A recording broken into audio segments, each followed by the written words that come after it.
Seminario Taller Aprendizajes Significativos, retos y oportunidades en la formación de educadores.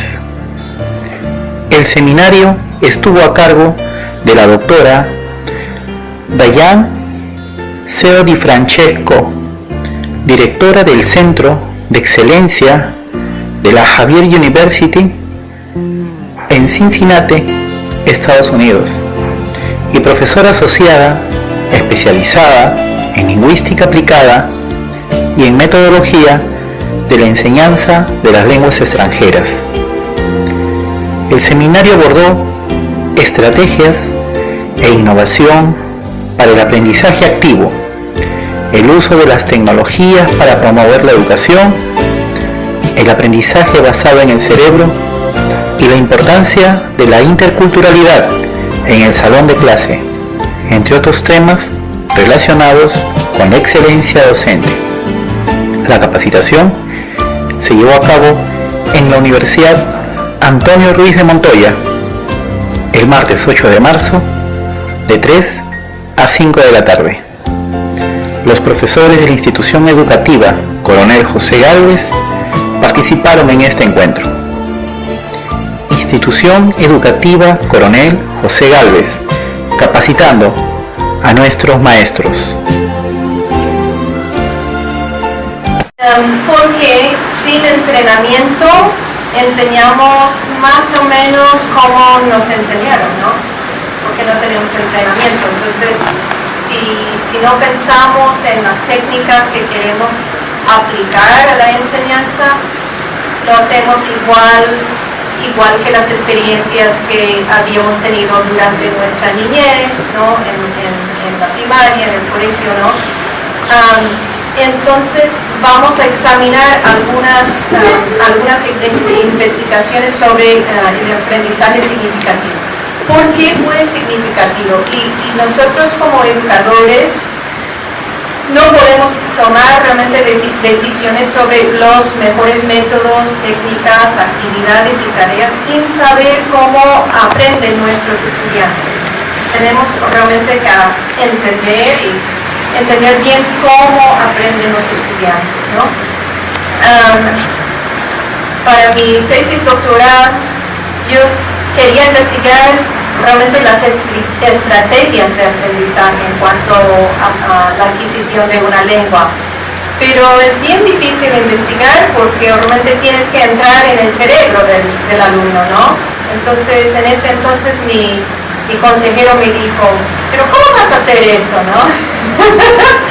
Entonces, tuve que hacer otra investigación que me gustó mucho, pero después, hace un par de años, encontré la forma de hacerlo. Hicimos grabaciones de los estudiantes intentando hablar en otro idioma y directamente después de grabar esas conversaciones, nosotros dos, o sea, el alumno y yo, vimos los videos, las grabaciones, y a cada rato yo le preguntaba al estudiante, ¿y en qué estabas pensando en ese momento? Y luego otra pausa, o otro momento cuando noté que estaban pensando en algo, ¿no? Y es rápida la pausa, pero entonces yo tuve conversaciones con los alumnos así. Aprendí un montón de cosas, pero esas conversaciones tienen que ser en el acto o directamente después de la actividad del aprendizaje. Y uno aprende mucho qué está pasando en el cerebro del estudiante, qué estrategias aplican y qué estrategias no está aplicando y las fallas, ¿no? Lo que tenemos que apoyar al estudiante. Entonces nuestro reto es, para entender cómo aprenden nuestros estudiantes, tenemos que entender un poco los procesos cognitivos y cómo el cerebro incorpora nueva información, ¿no? Vamos a hablar un poco de eso, viendo el cerebro humano. El cerebro tiene 86 billones de neuronas y estas neuronas pueden hacer 44 billones de conexiones, o sea, un montón de conexiones, ¿no? Sabemos que el aprendizaje es un cambio en los patrones de de las neuronas del cerebro, ¿no? Entonces las conexiones son bien interesantes y bien importantes. Hay dos mitos que yo aprendí cuando estudié la educación, cuando tomé mis cursos de educación. El primer mito es ese mito del derecho izquierdo, los dos lados del cerebro, porque ya sabemos que el cerebro es mucho más complejo, ¿no? La complejidad de los procesos cognitivos ocurren en múltiples regiones del cerebro. Y también cuando hablamos de los estilos de aprendizaje, realmente podemos tomar esos estilos en cuenta mientras planeamos diferentes actividades, pero tenemos que tener en cuenta también que no hay ninguna base de investigaciones para apoyar esa idea de un estilo único de aprendizaje. Yo creo que hay múltiples estilos, ¿no?, cuando empezamos a examinar ese tema. Entonces, ¿qué es lo que sabemos de la ciencia de cognición y cómo podemos hacer un mayor impacto en el aprendizaje de nuestros alumnos? Sabemos que el cerebro aprende mejor mientras el cuerpo humano hace movimientos. Entonces, ¿qué es lo que hacemos en el salón de clase? Tenemos que sentarnos quietos, tranquilos, en filas y todo eso, y no podemos ni hacer un movimiento así, ¿verdad? Y todo eso es en contra de lo que sabemos de cómo aprendemos, ¿no?, con movimientos. Entonces, algo que hacemos, una técnica que hacemos para aprender lenguas, funciona muy bien. Les damos mandatos a los alumnos, tienen que levantarse, tienen que caminar, tienen que mostrar su comprensión de la lengua a través de esos mandatos, ¿no? Y hacen una conexión en el cerebro, escuchar la palabra, hacer un movimiento.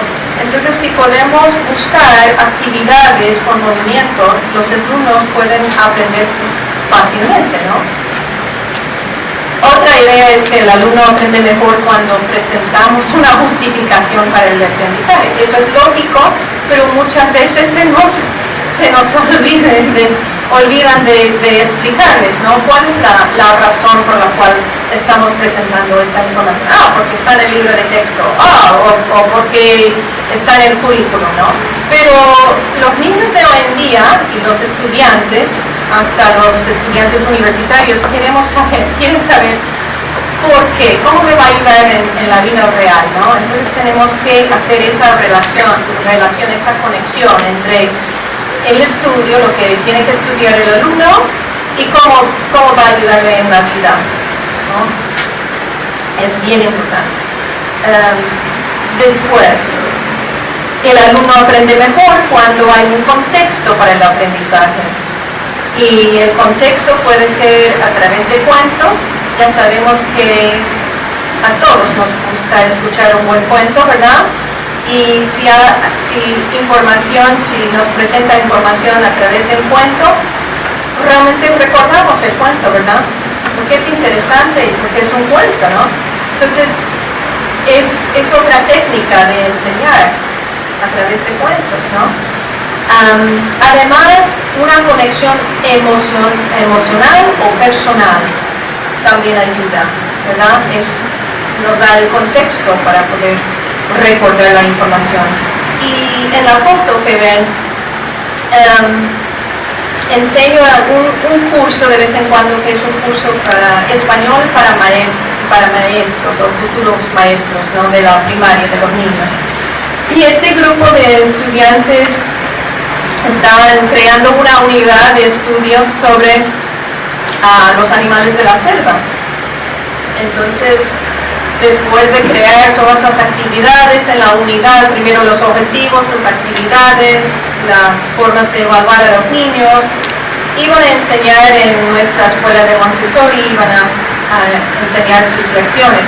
Pero antes decidieron, ¿por qué no vamos al zoológico para realmente aprender bien sobre estos animales? Y después pasamos al salón de clase a hacer las actividades con los niños. Y eso es lo que hicimos. Fuimos al zoológico, tocaron los animales, escucharon las explicaciones. Entonces es un ejemplo de el aprendizaje significativo, ¿no? En vez de leer las cosas en un libro, pues es más la educación experiencial, ¿no? Otra información sobre el cerebro, que sabemos que el cerebro busca maneras de conectar la información nueva con el aprendizaje anterior. Entonces siempre como profesores, como maestros, educadores, necesitamos identificar los huecos, ¿verdad? Tenemos que tomar decisiones, ¿no? O empezamos donde pensamos que donde todos tienen que estar en ese nivel, o evaluar dónde están los niños y empezar allí, ¿verdad? Entonces es bastante importante darles pre-pruebas, ¿no? Pre-evaluaciones al principio de una unidad para realmente identificar, pues, cuáles son los huecos en sus estudios y así empezar a enseñarles, ¿no? Hace varios años enseñé en una escuela cuarto y quinto grado, niños de 9 y 10 años en la ciudad de Pittsburgh, en el centro en una área de bastantes necesidades, ¿no? Y los niños allí no tenían, a veces no tenían padres o madres, tenían muchas necesidades. Entonces realmente hay que tomar decisiones. O voy a quejarme de todos la falta de preparación de estos niños, ¿no? Que a los 9 años no podían leer. O voy a empezar a bajar el nivel, ¿no? A donde están ellos y empezar a reenseñarles cómo leer, para que pudieran seguir adelante, ¿no? Y eso es la idea, ¿no?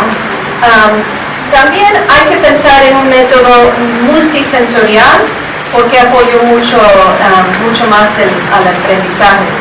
Sabemos que cada sentido crea conexiones cognitivas y sabemos que los 5 sentidos funcionan en conjunto y la interacción de los sentidos es fundamental en el aprendizaje. Y realmente el uso de varios canales de sentidos apoya el aprendizaje de conceptos difíciles. Por ejemplo, el sentido del olfato nos puede ayudar a recuperar información que hemos aprendido antes. Y la música, piensen en canciones que recuerdan la letra después de años, ¿no? La música, cómo nos puede facilitar, ¿no? A recuperar lo antes estudiado, bien importante. Y además, los visuales apoyan al aprendizaje. Se puede recuperar solo 10% de la información que se escucha en una lección después de 72 horas. Pero cuando hay visuales, como he puesto muchos visuales en esta presentación, pensando en esto, se recupera 65% de la información. Los visuales son súper importantes. Y también podemos empezar a crear imágenes en los cerebros de los estudiantes. Por ejemplo, yo les puedo preguntar ahora que cierren los ojos y que piensen en la imagen del pan. ¿Cómo es el pan para cada uno? Eso es una lección pequeña de interculturalidad también. El pan para ustedes es un pan para hacer sándwiches, un pan suave, ¿verdad? O es un pan redondo, o es una tortilla, o es un pan largo como el pan francés. ¿Cómo es el pan, no? Y cada uno tendrá una imagen distinta. O podemos pensar en la imagen del café, ¿no? ¿Cómo es el café? En diferentes partes del mundo, la imagen del café que tenemos en el cerebro es diferente, es distinto, ¿no? O es una tacita pequeñita para el café expreso, o es una taza enorme de café olé en Francia, ¿no? O cómo es la cocina, cuál es la imagen de cocina. La imagen de cocina tiene el lavador y secador en la cocina, tiene una mesa en la cocina, o no, porque en diferentes partes del mundo es distinto. También sabemos que el cerebro busca patrones. Busca patrones, conexiones, similitudes, diferencias entre distintos conceptos. Y eso es bien importante Es una estrategia bien importante, ¿no? Tengo algunos ejemplos. ¿Cuál es más fácil recordar? ¿La serie de números o la serie de números así? ¿No? Está, ¿verdad? Y a ver si pueden encontrar un patrón. Si hay un patrón que reconocen, pueden levantar la mano.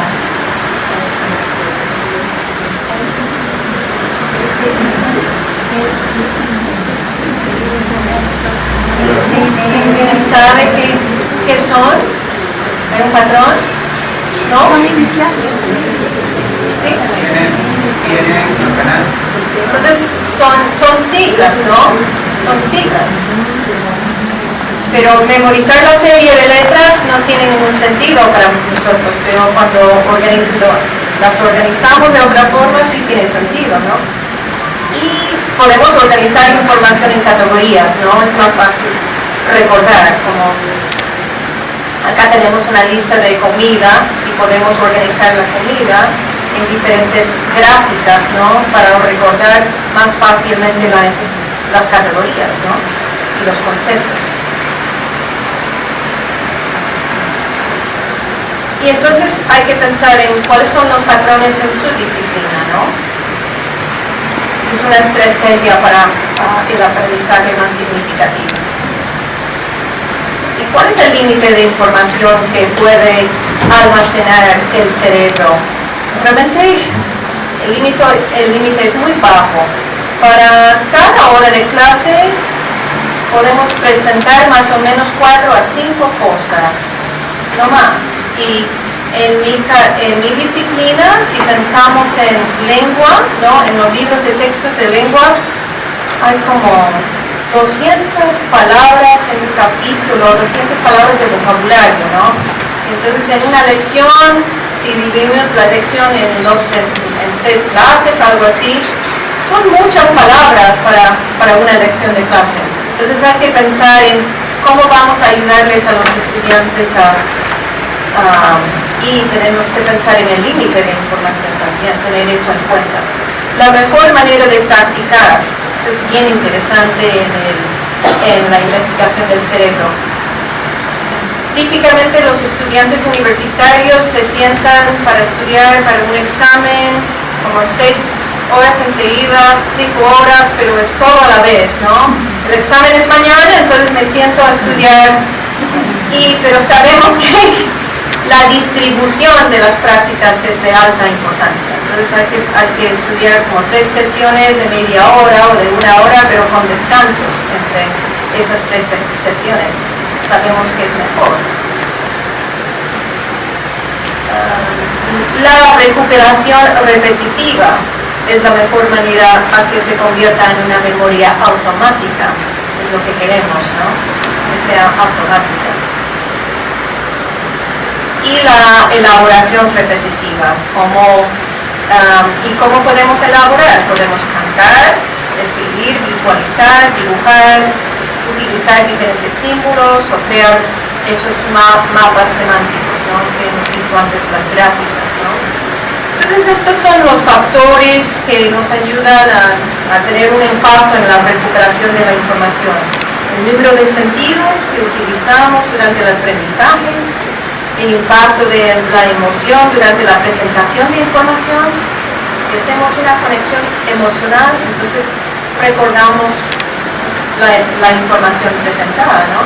El uso de patrones para aprender, las técnicas utilizadas para practicar, la distribución de la práctica y el interés del estudiante en el tema.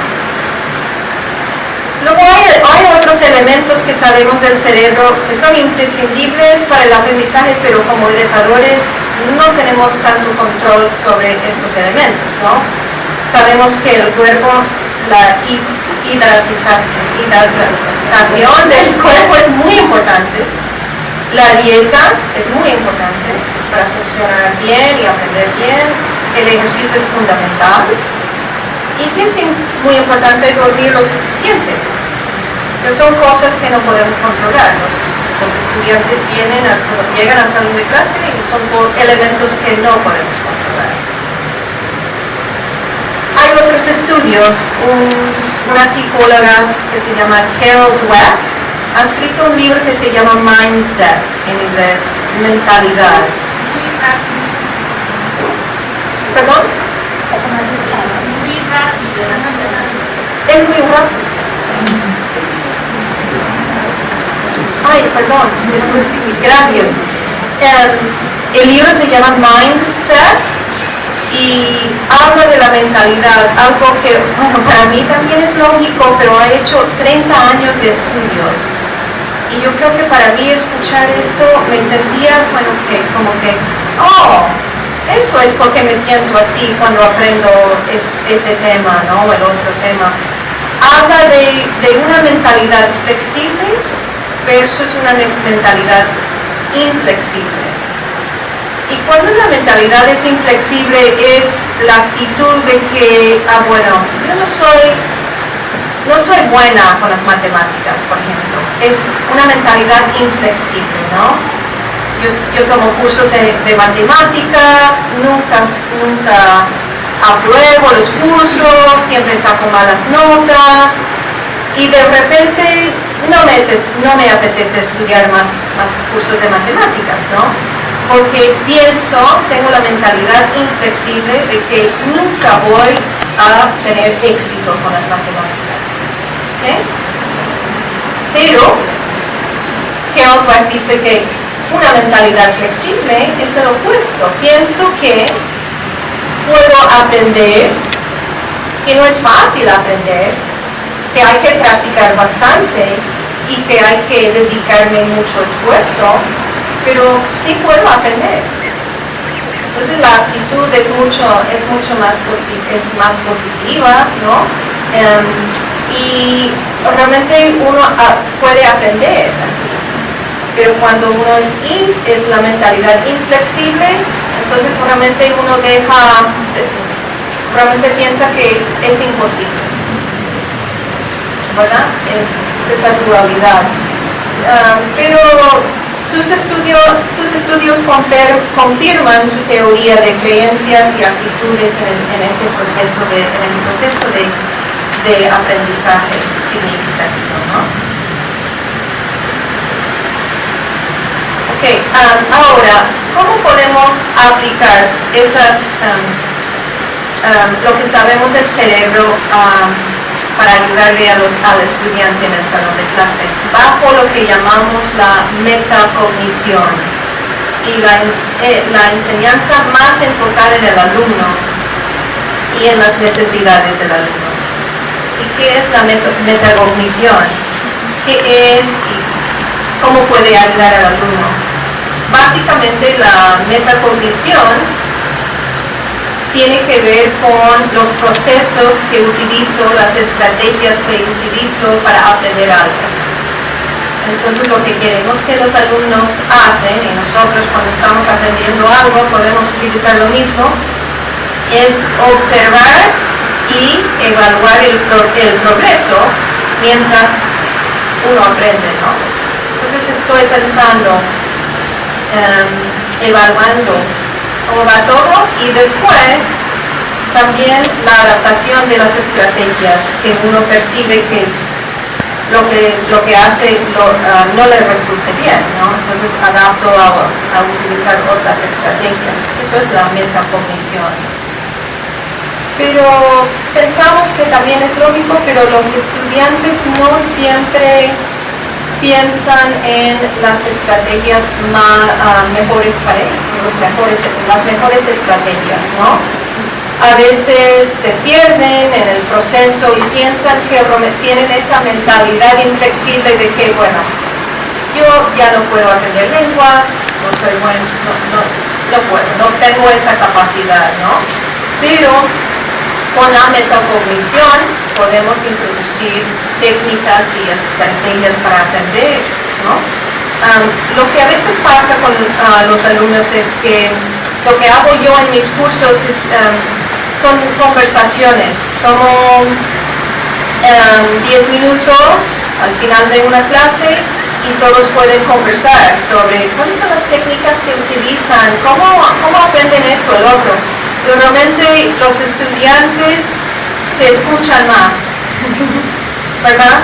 Tienen ideas y pueden compartir sus propias ideas, y así el alumno no está solo, ¿verdad?, en el proceso del aprendizaje, porque a veces uno piensa que, bueno, yo soy el único que no entiende en este curso, ¿no? Y no es así. ¿Cuáles son las sugerencias para desarrollar la metacognición? Cuando los alumnos tienen éxito cuando alguna tarea, es muy importante que identifiquen y nombren los procesos que utilizaron, ¿no?, para tener éxito.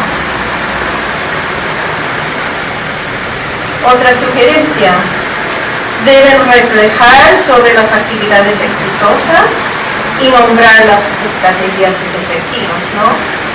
Y podemos ser modelos para los alumnos, o sea, podemos hablar en voz alta y narrar, pues, qué estoy haciendo, cuáles procesos y estrategias estoy utilizando, ¿no? Y es necesario fomentar las conexiones dentro y más allá de un solo concepto.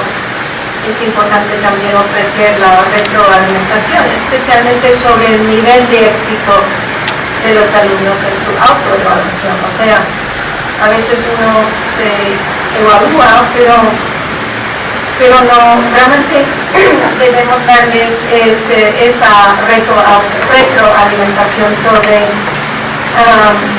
su evaluación, su autoevaluación, ¿no? Entonces, si ponemos una énfasis en el aprendizaje significativo, tenemos una enseñanza orgánica, ¿no? Una enseñanza orgánica basada más en las necesidades del alumno, en vez de lo que tengo que cubrir este día, ¿verdad? Lo que pienso que tengo que llenarles con información, ¿no? Yo creo que es un problema hoy día en la educación, es la idea de, pues, tenemos tanta información que tenemos que cubrir en una sola clase o durante un semestre o en el año escolar, que estamos fallando realmente la educación de los estudiantes, ¿no? Las necesidades básicas de los alumnos. Y si estamos más enfocados en la metacognición, estamos entonces utilizando la reflexión crítica, que es tan importante para el aprendizaje, la educación experiencial, o sea, uno aprende mejor haciendo cosas, ¿no? Entonces, actividades activas, tareas activas durante el curso, las experiencias transformativas, las tareas activas y el aprendizaje profundo, y luego múltiples modales. Hoy día los estudiantes pueden encontrar cualquier hecho en casi un segundo, ¿no? Si tienen un teléfono es fácil, o si tienen una computadora con wifi en la casa, pues fácil. Entonces esos hechos y fechas y todo eso, si estamos enseñándoles solamente a memorizar, realmente tenemos que llegar más allá de eso en la educación, porque ya tenemos múltiples maneras de encontrar la información, ¿no? Así, ¿cómo podemos transformar la educación?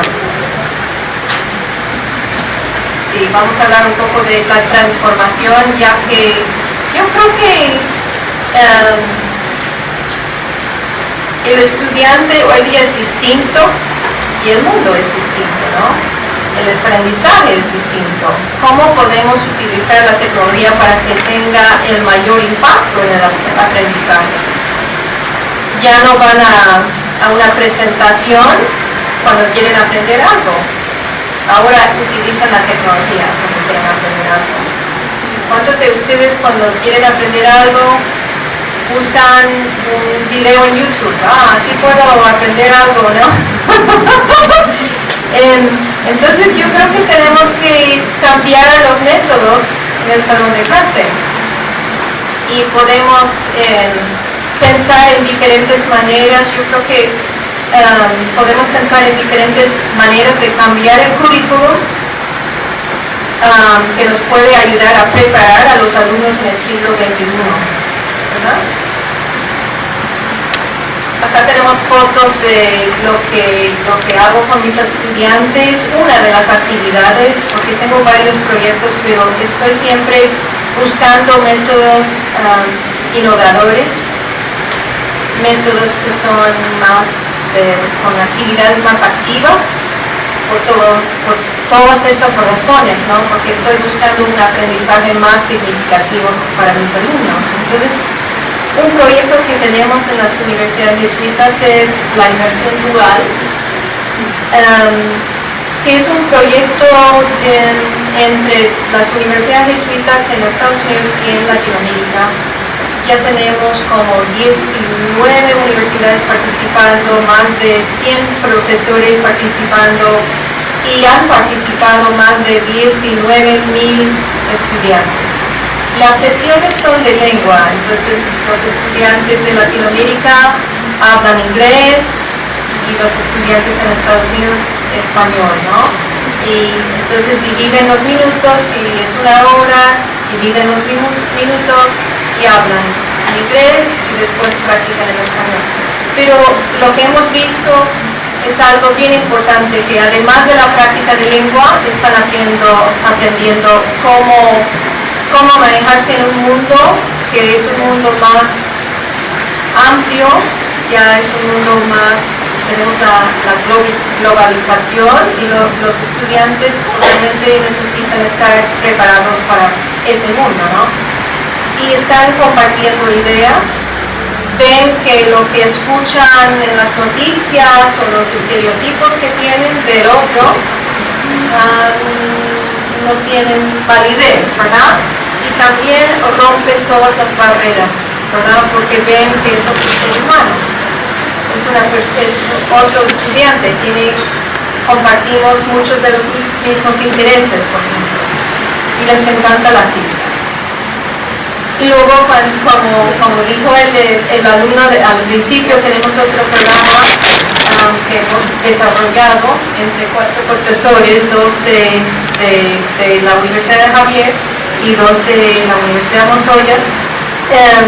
Universidad de Montoya que es lo que llamamos colaboración en línea y es internacional, ¿no? Y creamos módulos de aprendizaje entre 2 cursos, compartimos objetivos, desarrollamos varias